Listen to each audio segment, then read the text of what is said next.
बिहार में बढ़ती सरगर्मी के बीच इंडिया गठबंधन ने बड़ा दांव चलते हुए अपने सीएम फेस से पर्दा उठा दिया है। महागठबंधन ने आरजेडी नेता तेजस्वी यादव को सीएम फेस घोषित किया है, जिसके बाद से ही बीजेपी में हड़कंप मच गया है। तेजस्वी को सीएम फेस घोषित करने पर बीजेपी नेताओं की तीखी प्रतिक्रिया आ रही है। नेताओं की तरफ से लगातार बयानबाजी जारी है, जिससे बीजेपी की बौखलाहट साफ साफ दिख रही है। तो क्या है पूरी खबर, जानेंगे इस रिपोर्ट में। बिहार में विधानसभा चुनाव के लिए जल्द ही मतदान होने हैं और उससे पहले एक तरफ जहां एनडीए बिखरता दिख रहा है, तो वहीं इंडिया गठबंधन पहले से और ज्यादा मजबूत होता जा रहा है। बीते दिन ही इंडिया की एकता देखने को मिली, जहां तेजस्वी यादव को सीएम फेस घोषित किया गया है। महागठबंधन ने अपना सीएम उम्मीदवार घोषित कर नीतीश कुमार और बीजेपी की मुश्किलें बढ़ा दी है। विपक्ष ने एनडीए के सीएम चेहरे पर कई सवाल उठाए, जिससे बिहार चुनाव से पहले राजनीतिक घमासान तेज हो गया है। इस बीच बीजेपी नेताओं की बौखलाहट साफ नजर आ रही है। एक के बाद एक बीजेपी नेता लगातार तीखे बयान दे रहे हैं। तेजस्वी को सीएम चेहरा घोषित करने पर बिहार के उप मुख्यमंत्री सम्राट चौधरी का बयान आया। उन्होंने कहा कि लालू यादव ने कांग्रेस और अन्य दलों को गुंडागर्दी के जरिए प्रताड़ित करके महागठबंधन का सीएम चेहरा घोषित किया। जिस तरह से उन्होंने बिहार में जंगल राज फैलाया। बता दें कि सम्राट चौधरी पर जनसुराज चीफ प्रशांत किशोर उम्र छिपाने, फर्जी डिग्री और आर्थिक घोटाले का आरोप लगा चुके हैं, जिसके बाद से वो खुद सवालों में घिरे हुए हैं। ऐसे में सम्राट चौधरी का जो बयान आया है, वो उनके ऊपर भी कई सवाल खड़े करता है।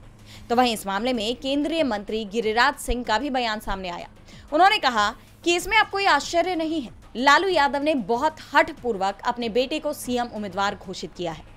अब जिस तरह एक के बाद एक नेताओं के बयान आ रहे हैं, ऐसे में बीजेपी पर कई बड़े सवाल खड़े हो रहे हैं। कहा तो यहां तक जा रहा है कि बीजेपी के नेता अब डर गए हैं कि उनके हाथ से सत्ता निकल रही है। और इस ऐलान के बाद तेजस्वी का भी बयान आया। उन्होंने कहा, देखिए, कांग्रेस पार्टी के नेतृत्व राहुल जी, सोनिया जी, खरगे जी, प्रियंका जी और लालू जी, राबड़ी देवी जी, बेबी साहब, डी राजा साहब, आईपी गुप्ता जी, मुकेश साहनी जी को दिल से धन्यवाद देना चाहते हैं। महागठबंधन के सभी साथियों ने हम पर जो है विश्वास जताया है और बिहार की जनता को ये भरोसा दिलाते हैं। और हमारे सामने सिर्फ एक ही लक्ष्य है, बिहार को नंबर 1 बनाना। इसके लिए हमारे 14 करोड़ बिहारियों को एक बिहार होकर के सोचना पड़ेगा। तो हम टूटे फूटे और झूठे वादे नहीं करते हैं और हम कच्ची बात नहीं करते हैं। मैं जुबान का पक्का हूँ और करने का धनी हूँ। जो कहा है वो करूँगा, जो करूँगा वो कहूँगा। तो आप समझ सकते हैं कि तेजस्वी बिहार का सीएम बनेगा तो बिहार के 14 करोड़ बिहारवासी को सीएम यानी चिंता मुक्त बनाएगा।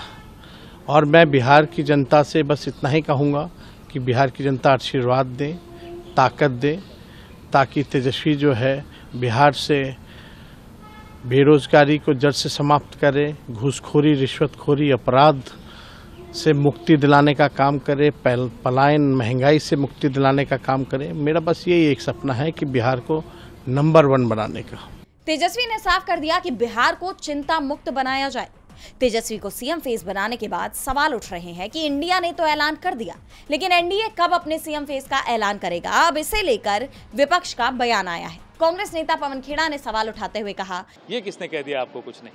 डिप्टी सीएम कांग्रेस के तो अभी जिस हर समाज के हर वर्ग को प्रतिनिधित्व मिलेगा, उचित प्रतिनिधित्व मिलेगा, जीतने दीजिए। जिस वर्ग का ज्यादा जीतेगा जरूर कांग्रेस में भी मिलेगा, क्यों नहीं मिलेगा? गहलोत साहब कह रहे हैं कि जीत कर आएंगे तो हम भी डिप्टी सीएम क्यों नहीं देंगे? सबको मिलेगा, क्यों नहीं मिलेगा? तो कई डिप्टी सीएम हो सकते हैं भाई, तो महागठबंधन तय करेगा कितने होंगे, लेकिन समाज के हर वर्ग को प्रतिनिधित्व जरूर मिलेगा। तो आंकड़े कुछ बताएंगे आप? इतनी मीटिंगें हुई, बैठकें हुई, महागठबंधन कितनी सीटें? सबने अपनी लिस्ट रिलीज कर ली। कितनी सीटें? मुझे बताइए, क्या एनडीए की संयुक्त प्रेस वार्ता हुई? क्या एनडीए ने कोई मुख्यमंत्री का चेहरा दिखाया? तो हम तो सब कुछ बता रहे हैं, फिर भी आप हमसे पूछ रहे हैं सीट कितनी जीत रहे हैं आप लोग? जा रहे हैं? जीत कितनी रहे? जितनी जीतने के लिए, जितनी सरकार बनाने के लिए जरूरी है, उससे ज्यादा। जादुई आंकड़ा पा रहे हैं आप लोग? उससे कहीं आगे। नीतीश कुमार सीएम है, लेकिन आप लोग बार बार सवाल उठाते हैं कि सीएम कौन होंगे इंडिया? वो तो एकनाथ शिंदे जी भी सीएम थे, फिर कहाँ हुआ? अब थे में ही रह गए, अब तो नहीं है। ये अमित शाह और नरेंद्र मोदी की पुरानी आदत है, धोखा देने की। पूरे देश को धोखा दे रहे हैं। तो नीतीश बाबू क्या है? नीतीश बाबू को तो धोखा दे चुके हैं। कि राजनीतिक विश्लेषकों की माने तो इंडिया गठबंधन के फैसले से एनडीए को काफी नुकसान होने जा रहा है, क्योंकि इंडिया के जरिए बिहार की जाति आधारित राजनीति को इस ऐलान के बाद बड़ी चतुराई से साध लिया गया है। इसके जरिए राहुल की सामाजिक न्याय की राजनीति को साधने की कोशिश की गई है। इंडिया की तरफ से ओबीसी को आगे बढ़ाने की कोशिश की जा रही है। राहुल तो हमेशा से ही पिछड़े वर्ग की आवाज बुलंद करते आए हैं और अब जो दांव इंडिया ने चला है उससे एनडीए परेशानी में है। डीबी लाइव की रिपोर्ट।